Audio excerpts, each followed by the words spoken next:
In this video, I'll be comparing all the iPhone 12s, giving you guys my first impressions, and hopefully answering your questions about which one to buy. What's up guys, if you're new to this channel, I'm Travis Tries Tech, and here I try and help you guys come to a purchasing decision. So today I have the iPhone 12 mini, the iPhone 12, the 12 Pro, and the 12 Pro Max. So I've already done a video on the iPhone 12, and if you haven't seen that, you can click that card above. But anyway, the iPhone 12 mini, the Pro, and 12 Pro Max come with mostly similar features, so I'm just going to be going over their differences and specific features on which one you might want to buy. Before we get started, I'll just let you guys know I'll be using the iPhone 12 Pro Max as my personal unit, and I'll go over the reasons why throughout this video. And don't forget, if this kind of video helps you out, you can subscribe to see more of my content. Without further ado, let's get started. So the first thing I'm going to do is go over the differences between the Pro lineup and the regular iPhones. For the iPhone 12 and 12 mini, you can get them in 5 different colors. There's black, white, green, product red, and blue. There's 4 colors to choose from for the Pro models in graphite, silver, gold, and Pacific blue. And just taking a look at the devices, you'll see that the iPhone 12 Pro is built with more premium materials. On the side, there's a shiny stainless steel frame, and the back is a matte glass that's resistant to fingerprints. And for the regular iPhone, you'll get an aluminum frame with a glossy back that does take a lot more fingerprints. I will say I initially preferred the sides of the iPhone 12 just because it was built with that aluminum frame and it's not glossy compared to the iPhone 12 Pro.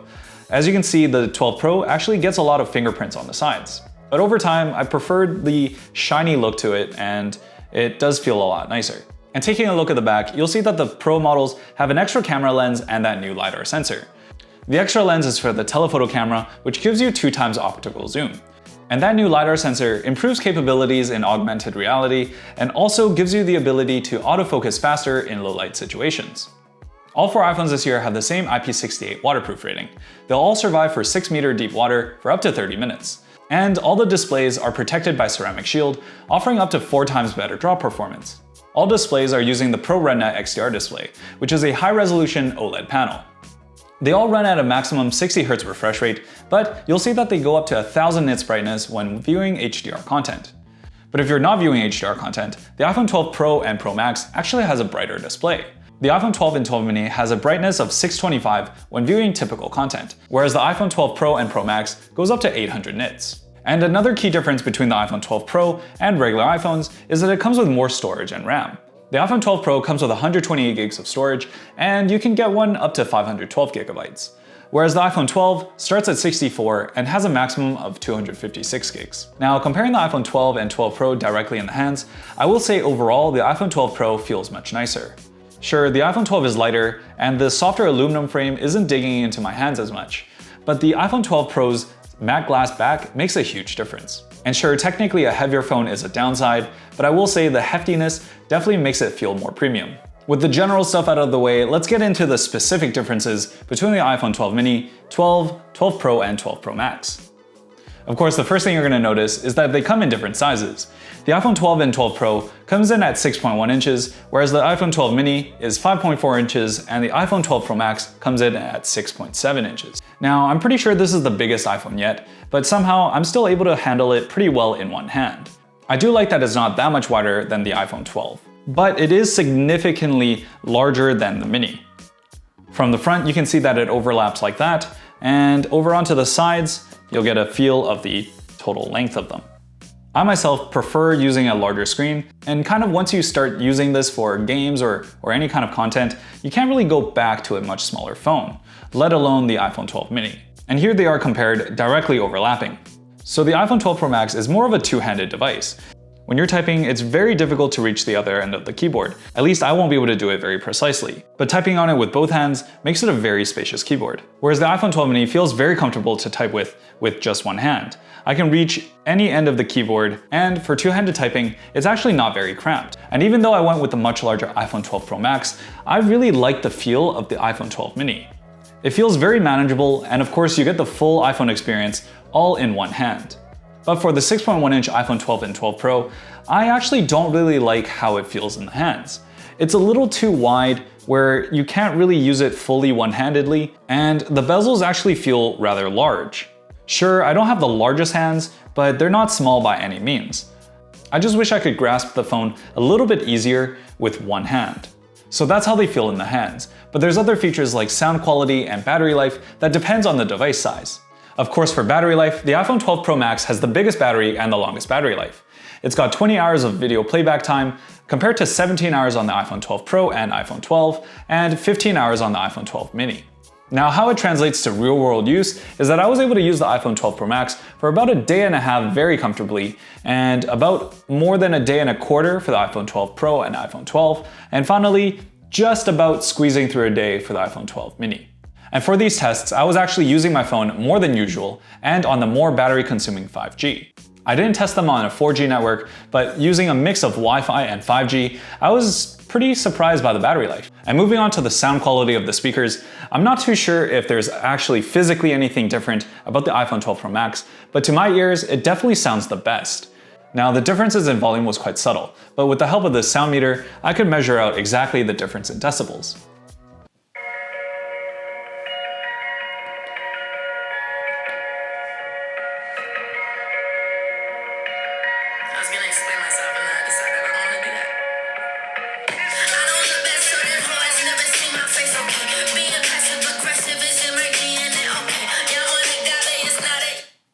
And with the help of this sound meter, I was able to determine that the iPhone 12 Pro Max plays music about 3 to 4 decibels louder than the iPhone 12 mini and about 1 to 2 decibels louder than the iPhone 12 and 12 Pro. But sound isn't just about raw volume, but I'll definitely say that the iPhone 12 Pro Max has the best sounding speakers throughout the whole lineup. It's way more clear and you don't get as much distortion as you do on max volume on the rest of these devices. So I also got to wondering if there's a performance difference in each of these devices. Of course, we know that there's 6 GB of RAM in the Pro models compared to 4 GB in the regular iPhone 12. But is there a difference in the A14 Bionic chip? Let's find out here.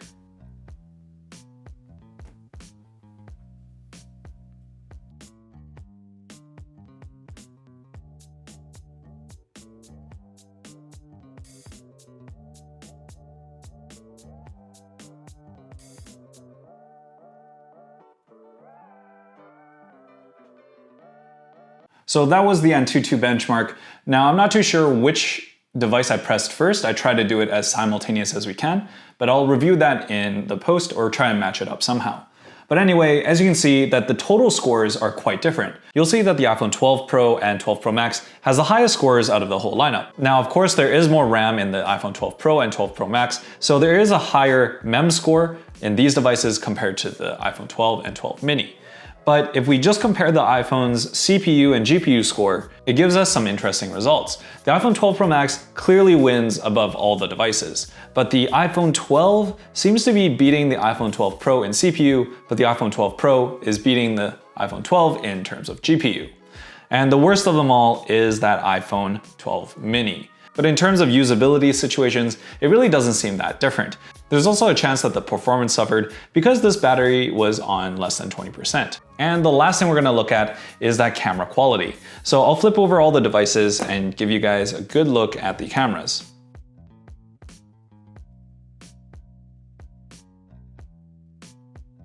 As we already discussed, the iPhone 12 Pro and Pro Max has that third telephoto lens as well as a LiDAR sensor. But there's something else different between the Pro models and the regular iPhones. The regular iPhones aren't able to take ProRAW photos, and you can't take night mode portraits either.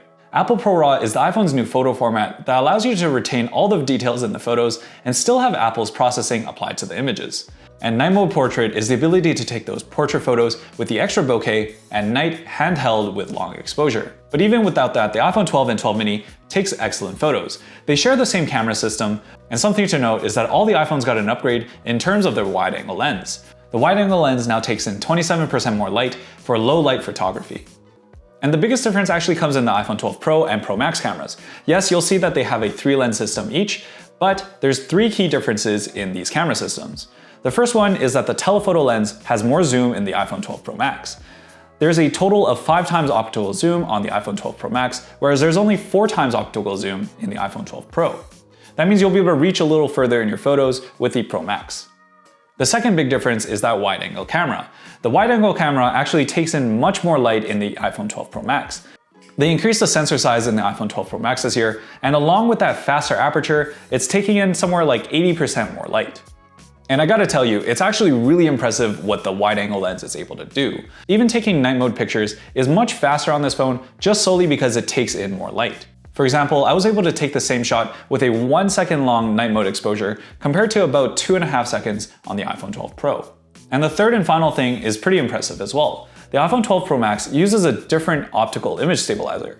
The iPhone 12 Pro, 12, and Mini all use lens stabilization technology, but the iPhone 12 Pro Max physically moves around the sensor so that it can stabilize its images. And this sensor shift technology is found on higher end DSLRs like the one I'm shooting this video with.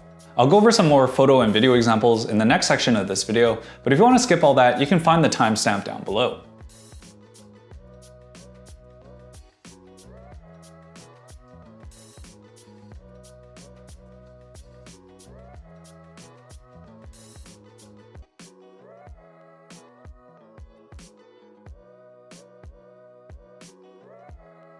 So then which iPhone should you get? Well, I personally chose the iPhone 12 Pro Max because I like the larger screen and I'm a huge fan of that new camera system.